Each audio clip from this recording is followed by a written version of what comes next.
corn. I'm seeing if Planet Brad is available. Oh, I'm here all right.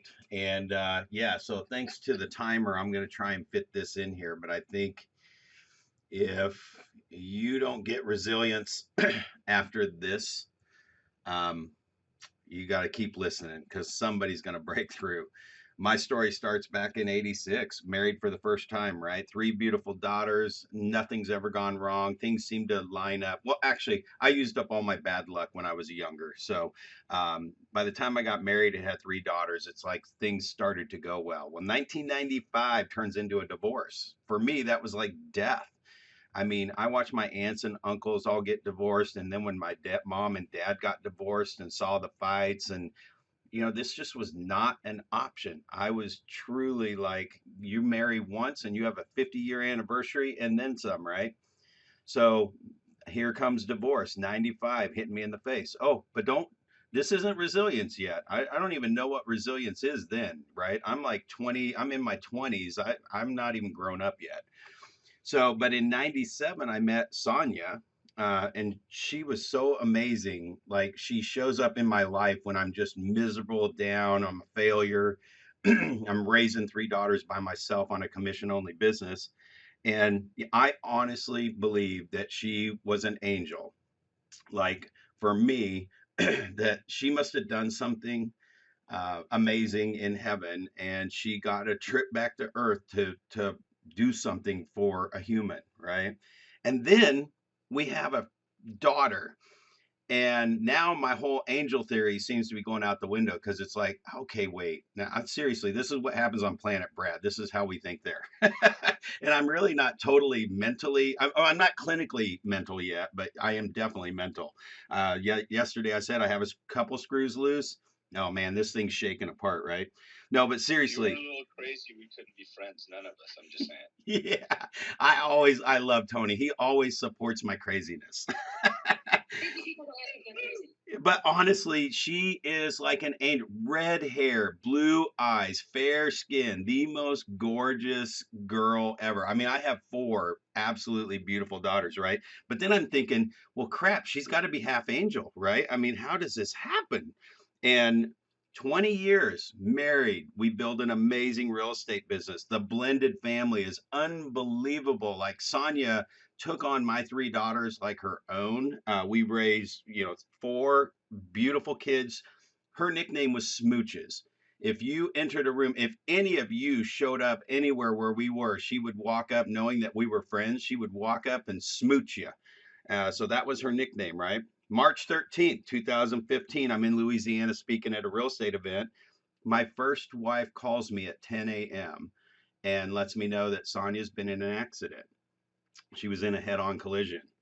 And she says, but she's okay. I mean, she's at the hospital now. I'm in freaking Louisiana, right? I'm on the next plane back home. And so I get back and she survives the head on collision. She's on crutches for 12 weeks. Then it's June 23rd, the day before her birthday. She's going to turn 43 years old on June 24th.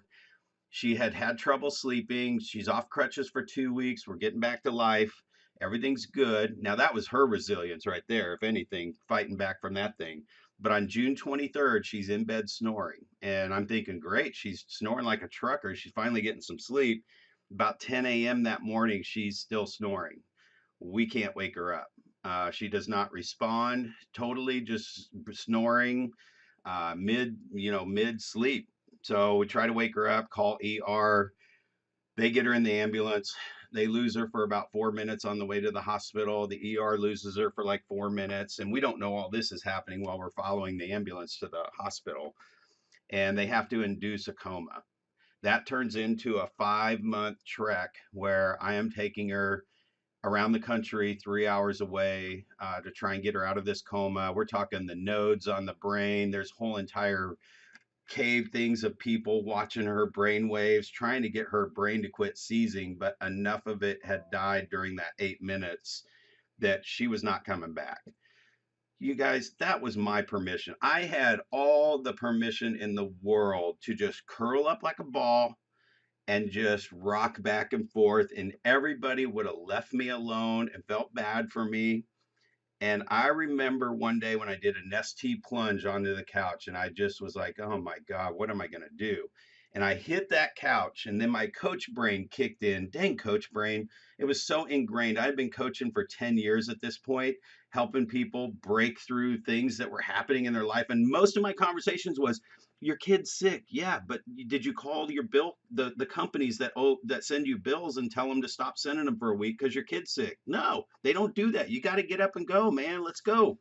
So I got up. I had Savannah as a junior in high school. I got my third daughter's in college at Mizzou. This is it. I got to make this happen, right? So I have to get up. February 9th, 2016, I meet Lynette.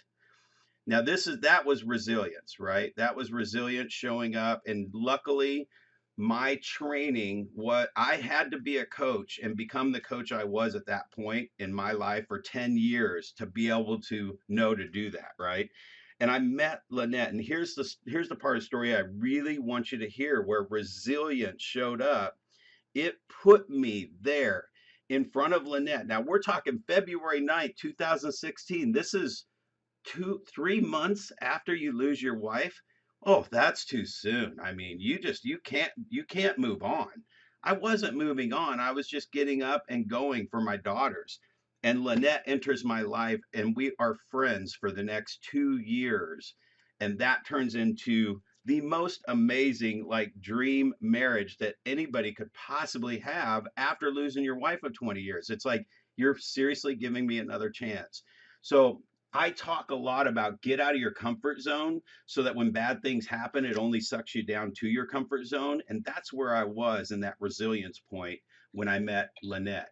So you got to get up, you got to move on with life. It is life. Now, the only thing I live on this resilience thing, if it helps, is to be able to say, I've been told he'll never give you more than you can handle, whoever he is for you. You're never supposed to get more than you can handle, right?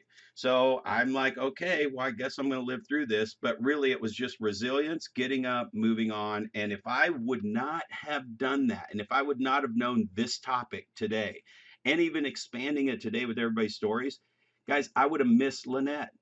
I would have been living a miserable life most likely because that was my ship and it was sailing by and I caught it because my resilience told me it's time to move on. Ooh, Brad, incredible, incredible. So good. Love that resilience. Can I ask a question?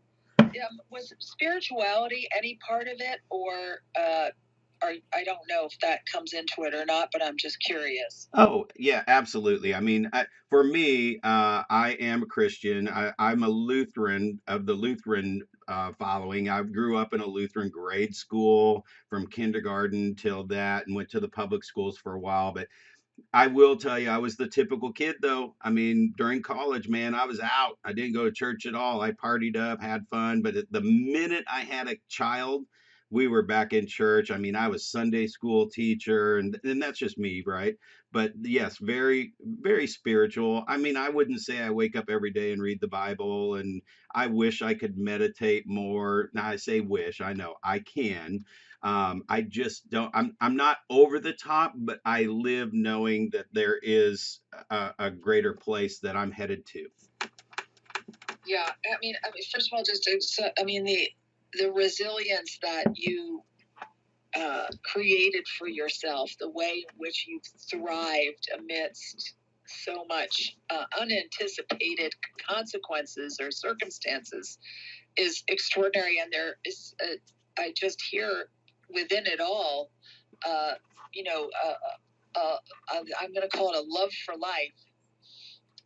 And so I hear that. I hear, is it possible that we're pulling resilience also from our connection to life to really be connected to this gift that life is, right? And then also being connected to something greater. And in times like that, I know often I have heard people do end up either in prayer or self-reflection or communicating with a higher power, things like that, as a way of growing their resilience, using that the same way we use gratitude. And so that's why I asked the question, Brad. And all I can tell you is we are like so thrilled that you found someone, and that your life is even richer now for having used those resilient muscles, if you will, those behaviors. So I want to just pass the mic up to Tone because he's got the mic open and it's reset time. I do, because it is reset time, and I did turn off the hand raise feature, by the way, because we are at the